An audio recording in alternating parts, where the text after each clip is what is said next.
morning. Welcome to The Last Vampire, Red Dice.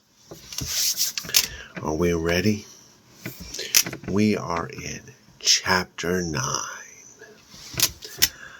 I sit at a poker table trying to bluff a high roller from Texas into folding. The game has been going on a while. There's $100,000 in cash and chips on the table. His hand is better than mine. Yaksha's mind-reading gift has grown more powerful in me. I can now see the man's cards as if viewing them through his eyes.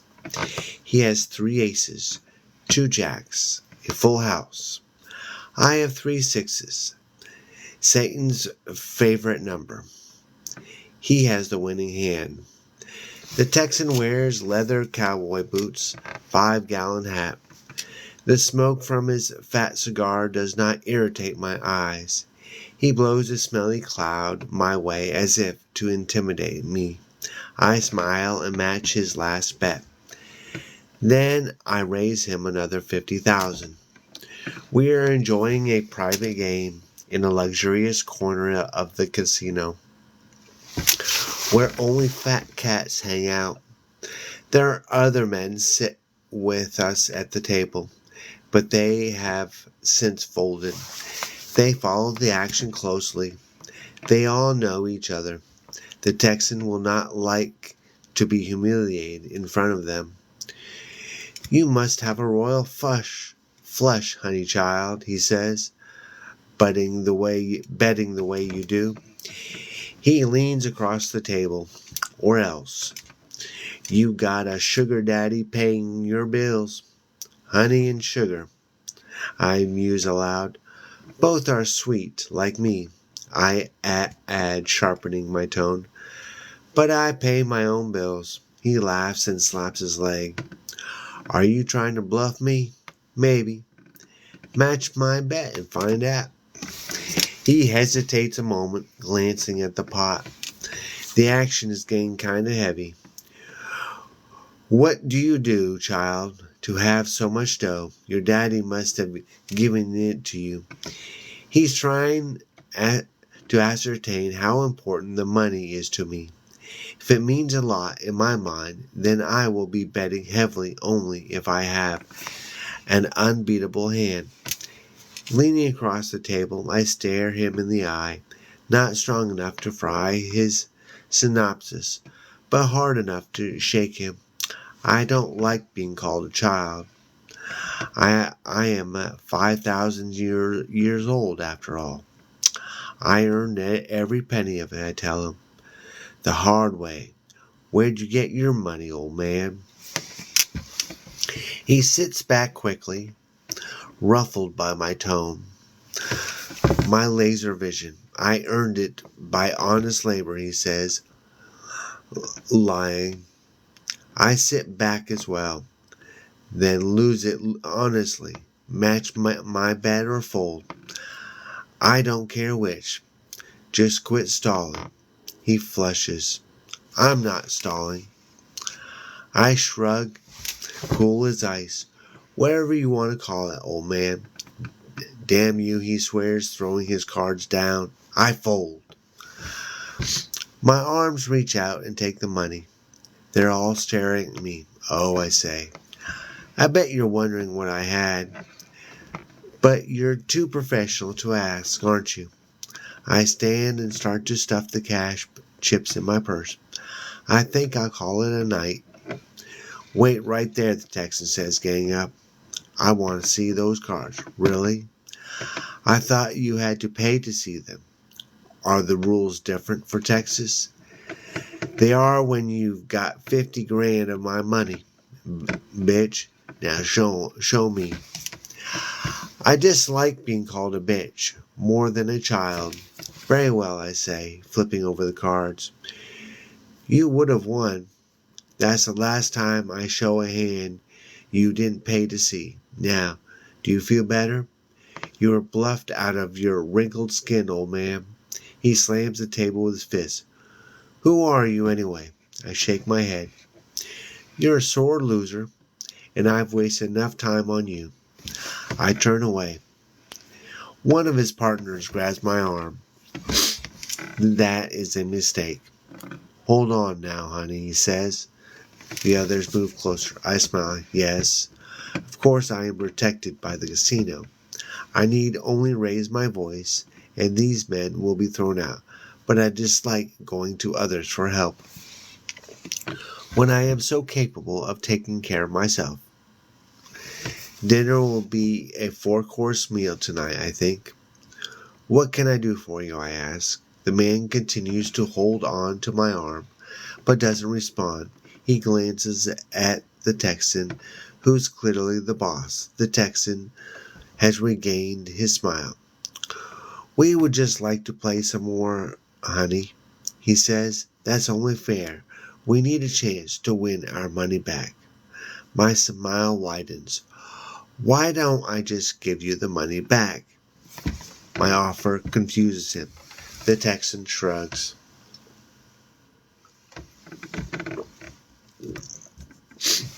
If you want, I'll be happy to accept it. Good, I say. Meet me at the west end of the hotel parking lot in 10 minutes. We'll go for a little drive. You'll get all your money back. I glance at the others. The only condition is you must all come. Why do we have to go anywhere? The Texan asks. Just give it to us now.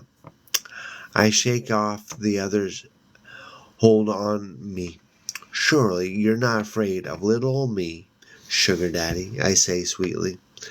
The men laugh together, a bit uneasily. The Texan points a finger at me. In 10 minutes, he says. Don't be late. I never am, I reply. We meet at a planned and drive a short distance from town, each in our own cars. Then I lead them off the road into the desert a few miles, stopping near a low-lying hill. The time is 11 at night, the evening cool and clear, the almost full moon brilliant against the night sky. The men park beside me and climb out. They are afraid of me. I can smell their fear, except for the big boss. They are armed. The bulges beneath their coats are noticeable. I smell the gunpowder in their bullets. They probably figure I'm setting them up to be robbed. They study the train as they walk toward me, puzzled that I am alone. They are not very subtle. 2 of them have their hands thrust in their coat pockets, their fingers wound around their handguns. The Texan steps in front and reaches out to me. Give us your bag, Tex orders. All right, I hand him my bag. Money's inside. Much to his pleasure, his eyes are wide as he counts it. I know he had expected to find a gun in the bag. Are you satisfied? I ask. Tex nods to a partner. I am frisked, roughly. She's cool, the partner mumbles a moment later, backing away. Tex stiffs the money in his pockets. Yeah, I'm satisfied, but I don't get it. Why did you drag us all the way out here? I'm hungry, I say. He grins like a crooked oil baron that he is. We would have been happy to have taken you to dinner, honey pie. We still can. Would you like? Prime ribs, I say. He slaps his leg again. Must be a nervous gesture with him. God damn. That's my favorite. Ribs dripping with red juice. We'll take you out and get you some right now, he adds with a phony wink. Then maybe we can have a little fun afterward. I shake my head as I take a step toward him. We can eat here. We can have a picnic. Just the 5 of us. He glances at my car. Did you bring some goodies? No, you did. His impatience is never far away.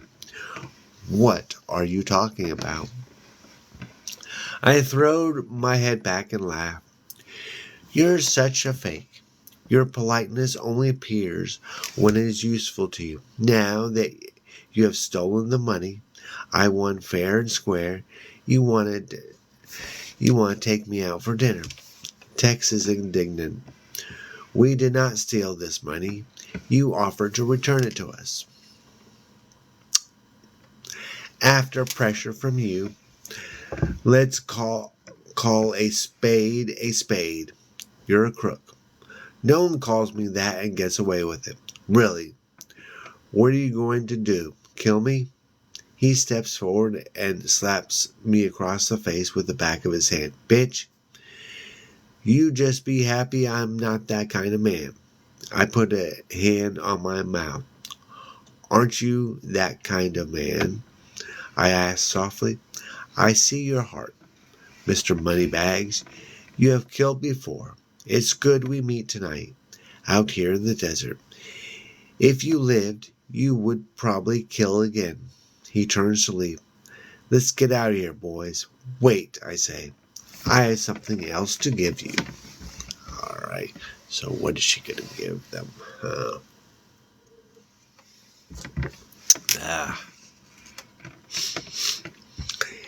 He glances over his shoulder. What? I take another step forward. I have to tell you who I really am. You did ask, remember?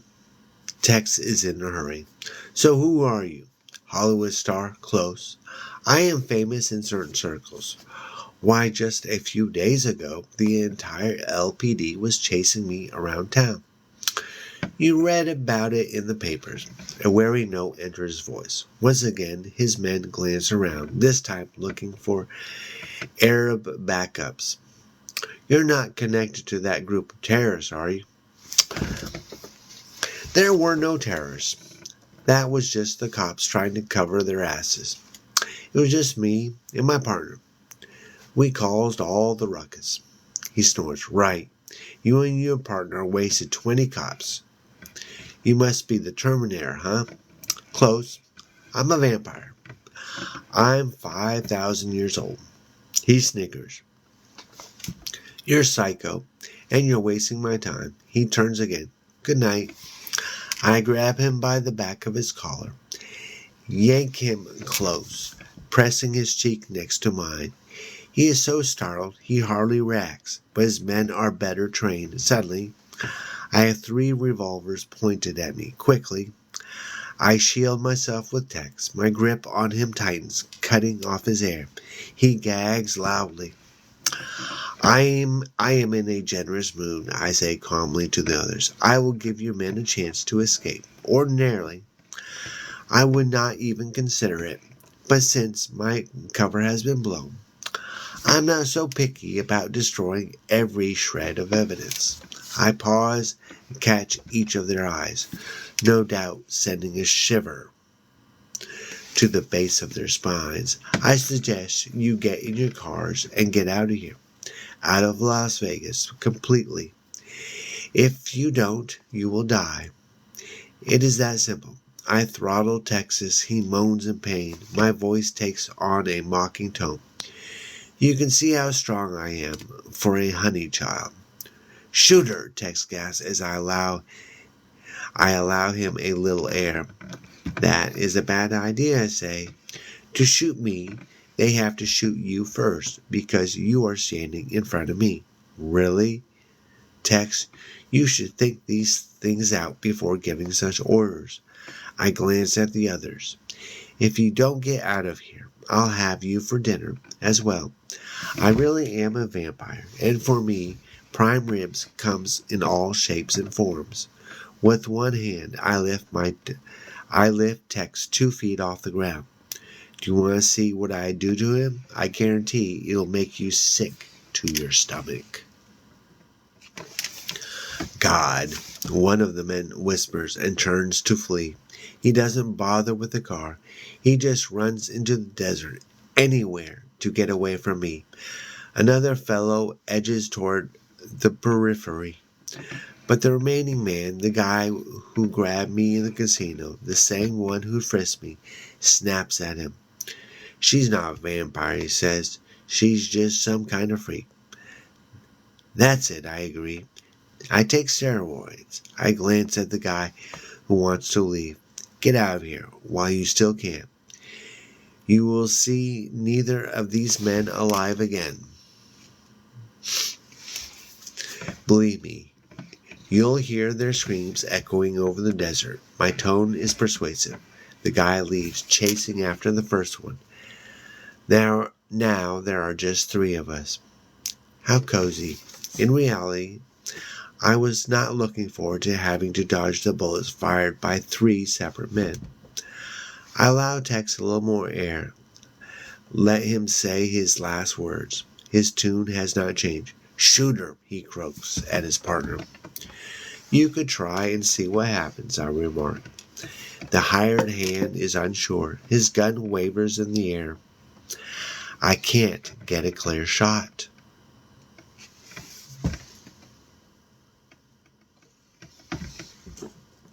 Tex tries to turn toward me. We can make a deal. I have money. I shake my head. Too late. I don't want your money. I just want your blood. Tex sees I am serious. My eyes and voice appear devilishly wicked when I am in the mood, and I'm starving right now. Tex turns deathly pale, matching the color of the moonlight, and pours down on us. You can't kill me, he cries. I laugh. Yes, it'll be very easy to kill you. Do you want me to demonstrate? He trembles. No, I'll give you a demonstration anyway. I call over to Tex's partner, who has begun to perspire heavily. What is your name? Go to hell, he swears, trying to circle around us to get off a lucky shot. That cannot be your name, I say. Your mother would never have called you that. It doesn't matter. You are going to be a nobody in a minute. But before I kill you, is there anything you want to say? He pauses, angry. Say to who? I shrug. I don't know. God, maybe? Do you believe in God? I exasperate him. You are one weird bitch. I nod solemnly. I am weird. The full power of my gaze locks into his eyes. With me boring into him, he is unable to look away.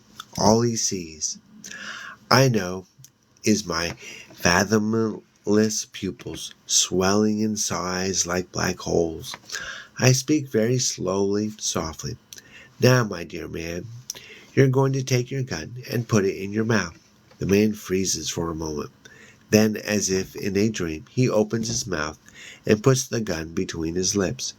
Chuck, Tex screams. Don't listen to her. She's trying to hypnotize you. Now I want you to grasp the trigger. I continue in my penetrating voice. I want you to place a certain amount of pressure on the trigger. Not enough to fire the bullet, mind you, but almost enough. There, that is perfect. You have done well. You are half an inch from death. I pause and turn down the power of my eyes. My voice returns to normal. How does it feel? The man blinks and then noses the barrel in his mouth. He almost has a heart attack. He is so scared, he actually drops the gun. Jesus Christ, he cries. See, I say, you must believe in God. And because I do as well, I can only drink the blood of one of you at a time. I think I will let you go as well. Quick, join your partners out in the desert before I change my mind. The man nods. No problem. He dashes away. Chuck, Tex screams. Come back here. He is not coming back, I tell Tex seriously. You cannot buy that kind of loyalty. You certainly cannot buy me. You can't even buy my dinner. I pause. You must understand by now that you are dinner. He weeps like a child. Please. I don't want to die. I pull him closer, whisper my favorite line. Then you should never have been born, I say. I enjoy my meal. When I am finished draining the Texan and have buried him far from his car, I go for a walk in the desert. My thirst is satisfied, but my mind is restless. And Andy will be off work in a few hours. I should be planning how I will convince him to help me. Yet I cannot concentrate. I keep thinking I am missing something important. I contemplate the last few days, and somehow I know something is missing. A piece of the puzzle.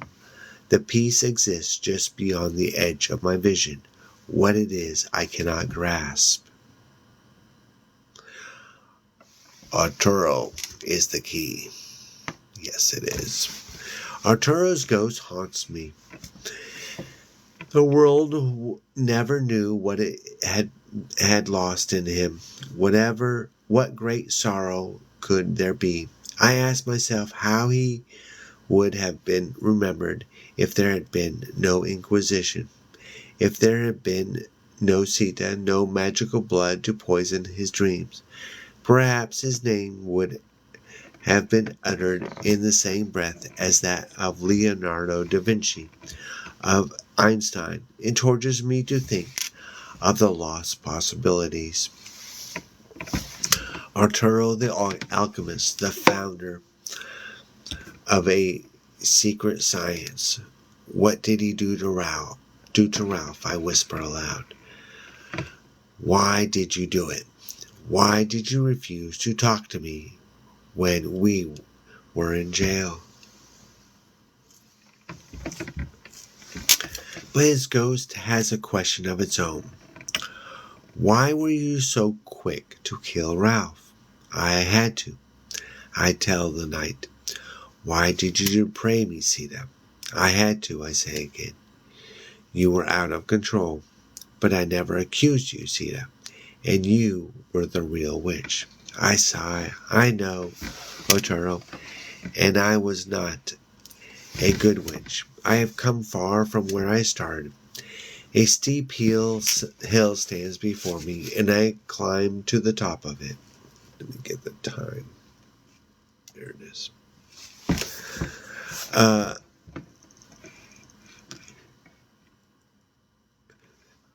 I steep it and I climb. Oh, there we are. 20 miles off to my left is Las Vegas, glowing with extravagance and decadence. The almost full moon is high to my right. The hike has left me hot and sweaty. After shedding my clothes, I once more bow to the lunar goddess. This time I feel the rays enter my body, a tingling coolness that is strangely comforting. My breathing becomes deep and expanded. I feel as if my lungs can draw in the whole atmosphere, as if my skin can soak up the entire night sky.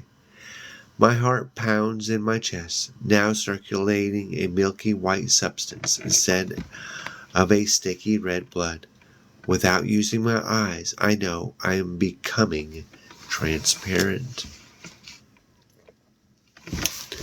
I feel extraordinarily light, as if I could fly. The thought comes from an unknown place. It is like a hissed whisper spoken to me from the eternal abyss. Perhaps Yaksha's soul returns to grant me one final lesson.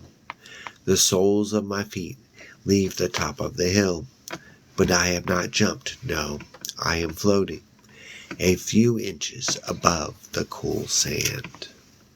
Ooh. That was interesting. All right, so now we are on chapter 10. When I return to my room, I call Seymour Dorston, my friend and personal biographer. The young man I cured of AIDS with a few drops of my blood. Seymour is my psychic twin. He often writes about what I am experiencing without my having to tell him what it is. Lately, I've been broadcasting him great material. I wake him up, but as soon as he hears my voice, he is instantly alert. I know you'd be calling me soon, he says. Was that you down in Los Angeles, Joel? Joel and I. He takes a moment to absorb what I am saying. Joel is a vampire now? Yes. Eddie roughed him up bad. He was dying. I had no choice. You've broken your vow. Do you need to remind me? Sorry, he pauses. Can I become a vampire? You don't want the headache. Let me tell you what's been happening. For the next 90 minutes, Seymour listens while I detail everything that has occurred since just before I rescued Yaksha and battled with Eddie. I mentioned Tex sleeping in his shallow grave in the desert, and my levitating in the moonlight. Seymour ponders my words for a long time. Well, I ask finally, have you been writing about all of this already? He hesitates. I was writing a story about you. In it, you were an angel. Did I have wings? You were glowing white with flying high above a ruined landscape. Sounds like the end of the world, I remarked. Seymour is serious. It will be the end of the world if you don't get Joel away from these people. You think they really have another vampire in addition to Joel? Yes. Andy has constructed a model of a vampire DNA.